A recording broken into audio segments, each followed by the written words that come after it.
নমস্কার বন্ধুরা, চলে এলাম সুন্দরবনের অন্তিম ভিডিওতে। তো এটাই আমাদের অন্তিম ভিডিও। তো আমরা আগের ভিডিওতে দেখেছিলাম যে আমরা কি করে বাঘ দেখেছিলাম, সুন্দরবনে প্রথমবার আসা এবং তার সাথে সাথে বাঘ দেখা। এবং বাঘ দেখার পরে আমরা খুব রিল্যাক্টেন্ট হয়ে পড়েছিলাম, আর কিছু দেখতে যেমন যেন ইচ্ছে করছিল না। তাও সুন্দরবনের চারিদিককার দৃশ্য তো না দেখলে পারা যায় না। তাও আমরা এদিক ওদিক তাকাচ্ছিলাম এবং আস্তে আস্তে অনেক রকম বন্য প্রাণী আমাদের চোখে পড়ছিল। যেমন কোথাও হরিণ, কোথাও নানান রকম পাখি, মেনলি হরিণ আর পাখিটাই চোখে পড়েছে। অনেক রকমের পাখি ছিল। যারা বার্ড ওয়াচিং করেন বা পাখির ব্যাপারে পাখিকুলের ব্যাপারে অনেক কিছু জানেন আর কি, তারা বলতে পারবেন। ওখানে যেমন দূরে একটা হরিণ একটা দেখা যাচ্ছে। তো এইভাবে আমরা মোটামুটি দেখতে দেখতে যাচ্ছিলাম আর কি। তো আমরা চারিদিকে বিভিন্ন রকম নেচারের এত সৌন্দর্য, প্রকৃতির এত সৌন্দর্য, সেগুলো উপভোগ করতে করতে যাচ্ছিলাম। বিভিন্ন রকম গাছ রয়েছে ম্যানগ্রোভে, এই সমস্ত কিছু। তো এই করতে করতে আমরা আমাদের পরবর্তী এবং সুন্দরবন যাত্রার হয়তো অন্তিম যেটা ডেস্টিনেশন বা স্পট বলতে পারেন, সেখানে আমরা এসে কিন্তু উপস্থিত হই। আর এখানে খুব সুন্দর একটা গেট দেখা যাচ্ছে, আমাদের ওয়েলকাম লেখা আছে। এটা কিন্তু দোবাংকি ক্যাম্প। দোবাংকি ক্যাম্প এটা বেশ একটু অন্যরকম একটা সুন্দর একটা ডেস্টিনেশন। তো এখানে একটা লম্বা একটা ওয়াকওয়ে আছে, যার দুপাশে জঙ্গল, এবং সেটা পুরোপুরি একদম, সেখানে কিন্তু বাঘ আসে এবং মাঝে মধ্যেই আসে আর কি, এবং আরও বিভিন্ন রকম প্রাণী আসে। আমরা এগুলো এখন দেখতে চলেছি। এই যেরকম একটু ফাস্ট ফরওয়ার্ড করে দেখাচ্ছি, অনেকটাই স্লো মোশন হয়ে গেছে। সো এইখান থেকে আমরা যাচ্ছি, এই যে ওয়াকওয়েটাতে আমরা উঠছি, অনেকটা লম্বা জায়গা জুড়ে কিন্তু এই ওয়াকওয়েটা আছে, এবং এটা দিয়ে কিন্তু সোজা চলে যেতে হয় এবং দুপাশে জঙ্গল কিন্তু দেখা যায়। তো চলুন আমরা আমাদের আগামী ডেস্টিনেশনটা একটু এক্সপ্লোর করে দেখি। আগামী বলতে আর কি, এই ডেস্টিনেশনটাই আর কি। তো চারিদিকে দেখতে পাচ্ছেন যেরকমভাবে আর কি জঙ্গল, যতদূর চোখ যায় ততদূর জঙ্গল। এটা জঙ্গলের উপর থেকে একটা ওয়াকওয়ে, এরকম অনেক অ্যামিউজমেন্ট পার্কে যেরকম থাকে আর কি।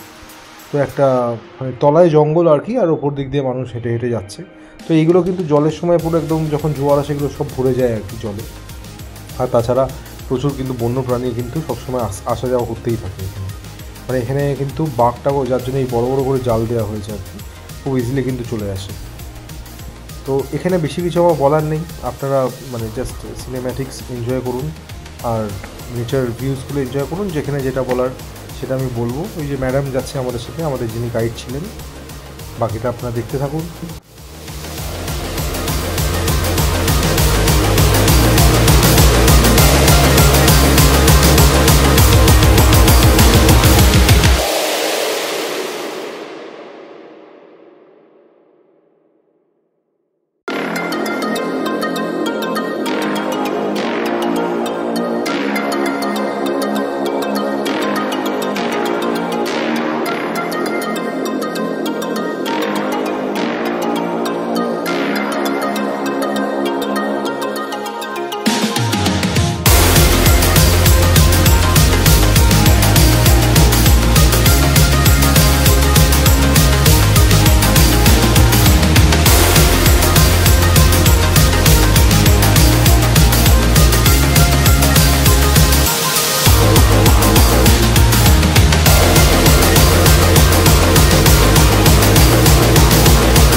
এই যে এখানে কিন্তু লেখাটা দেখতে পাচ্ছেন, এখানে ডিটেলসটা লেখা আছে দোবাংকি ক্যানোপলি ওয়াক।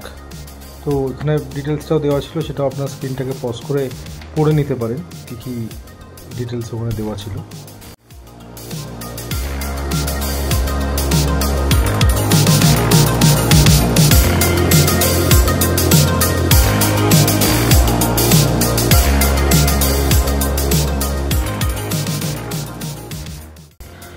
আচ্ছা, ইতিমধ্যে কিন্তু আমরা চলে এসেছি বঙ্গোপসাগরে, বে অফ বেঙ্গল, এবং বে অফ বেঙ্গলের মোহনা, এবং অনেকটাই কিন্তু এবার যেদিকে চোখ যাচ্ছে সেদিকেই খালি সমুদ্র আর সমুদ্র। তো সমুদ্রের কিন্তু অনেকটা বেশ মধ্যে আর কি আমরা চলে এসেছি।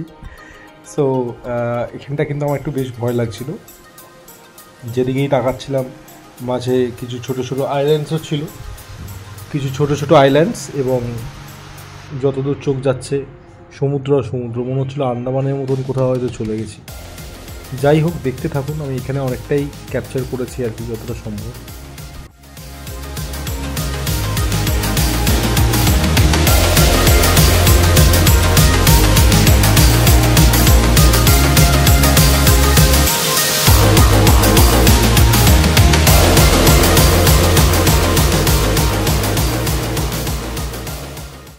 মাঝখানে আমি একটু চেষ্টা করলাম নৌকা চালানোর। সো আমি চালাচ্ছিলাম আর কি, ফাঁকা জায়গা তো, মানে ফাঁকা মাঠে গোল দিতে একটু ভালোই লাগে। সো আমিও ভাবলাম যে চেষ্টা করি, একটু চালাই। তো আমাকেও দাদা একটু ভরসা করে হাতে দিলেন। সো আমি একটু চালিয়ে দেখিয়ে দিলাম যে আমিও চালাতে পারি। আর এই যে মহান নৌকার যে কন্ডিশন, এবার তো আমি ভরে ভরে বলবো, দেখুন, জাস্ট দেখুন কি মানে অসম্ভব বাজে রকম কন্ডিশন। চারিদিকে এরকমভাবে মানে বিছানা বলতে তো কিছুই নেই, বিছানা তোলা ওটা কাঠের তক্তার ওপরে একটা ফোমের আস্তরণ, ঠিক আছে। মানে কি বলবো, মানে লোকের কুড়ে ঘরও এর থেকে বেটার হয়, এমনভাবে ওরা অ্যাকোমোডেশন কোনো কিছু ঠিকঠাকভাবে ওরা রাখে না। এই আমার ব্যাগ এবং পিনাকির গিটার এবং আরও জিনিসপত্র পড়ে আছে, এরকম জানলাটা খোলা, সেটা দেখতেই পাচ্ছেন। কিন্তু যে বিছানার যেই সাইডটা, এটা পুরো উপর থেকে ছুঁয়ে ছুঁয়ে জল পড়ে, উপরে পুরো একদম সে মরচে ধরে গেছে অবস্থা, দেখুন জাস্ট কাঠের একদম, মানে সে স্যাঁতস্যাঁতে একদম পরিবেশ, যার জন্য আসলা এত। এদিকেই একটা ঘর খুলে রাখা, সেটাও নোংরা অপরিষ্কার, মানে সেই যাতা অবস্থা। আর এটা হলো যে মহান বাথরুম, যেটা মিলে আমরা 14 জন মিলে বিগত 2 দিন ধরে ব্যবহার করছি, মানে যাচ্ছে তাই একদম, মানে জাস্ট হাইজিনের কোনো বালাই নেই। ফ্ল্যাশ করলে পরে 20% জল কোমরে পড়ে, 80% বাইরে ফ্ল্যাশের বিভিন্ন জায়গা থেকে ড্রেন্ড আউট হয়ে যায়। মানে আসবেন, কিন্তু এই নৌকাটা খবরদার নেবেন না, হাবিবুর বলে নৌকাটা, এটা খবরদার নেবেন না, বাকি নৌকা ভালো করে দেখে নেবেন। তো এটা আমাদের শেষ লাঞ্চ ছিল, আমাদের লাঞ্চটাই শেষ আর কি। এরপরে আমরা পৌঁছে যাব আমাদের ডেস্টিনেশনে। সো তারপরে আমি আর ভিডিও করিনি, ভুলে গেছিলাম করতে। তো লাঞ্চটাই দেখে নিন, এটাই শেষ আমাদের সুন্দরবনে খাওয়া দাওয়া।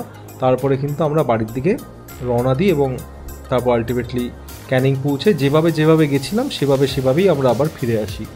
সো লাঞ্চে সেবারে দিয়েছিল ভাত, অ্যাজ ইট ইজ ওই কাঁচা লঙ্কা, লেবু, এই সমস্ত কিছু দিয়ে যাচ্ছে, শশা, সমস্ত কিছু। ভাতটা ভালো ছিল, ভাতটা সব সময়তেই ওরা ভালোই দিয়েছিল। হ্যাঁ, এই লাঞ্চটা খুব একটা খারাপ ছিল না। মেনলি আমার কমপ্লেন খাওয়া দাওয়া নিয়ে ছিল ব্রেকফাস্টটা প্রচণ্ড অয়েলি, আর মানে একদমই সাবস্ট্যান্ডার্ড খাওয়া দাওয়া ছিল। লাঞ্চটা মোটামুটি ঠিকঠাক, প্রত্যেকবারই লাঞ্চ ডিনারটা নিয়ে খুব একটা কমপ্লেন আমার কোনোদিনও ছিল না। এটা শেষ ভিডিও, কেন বাজে কথা বলবো, যা যেরকম ছিল ঠিক আছে, মোটামুটি চলে যায়। কিন্তু নৌকার কন্ডিশন ওয়াজ ভেরি ব্যাড, এবং আমার জামা কাপড় ভিজে যায়, তার জন্যে আমার মানে যথেষ্ট অসুবিধা হয় এসবের জন্যে, এই নৌকার কন্ডিশনের জন্য। তো আলটিমেটলি এই লাঞ্চ খেয়ে আমরা ওখান থেকে রওনা দিলাম। লাঞ্চটা ভালোভাবে দেখে নিন, এবং এটাই ছিল আমাদের সুন্দরবন অভিজ্ঞতা। আর বাকিটা আপনারা দেখতে থাকুন নিজেদের মতন করে। আবার দেখা হবে অন্য কোনো ভিডিও নিয়ে। সুন্দরবনের এটাই ইতি, ঠিক আছে? ভালো করে দেখবেন, ভালো থাকবেন। আর আরেকবার শেষবারের জন্য বলে দিই, আমি কিন্তু কাউকে আমার চ্যানেল সাবস্ক্রাইব করতে বলি না, কন্টেন্ট শেয়ার করতে বলি না। যে ভালো লাগে নিজের থেকে করে, সে অলওয়েজ ওয়েলকাম, ঠিক আছে? চলুন, ভালো থাকবেন।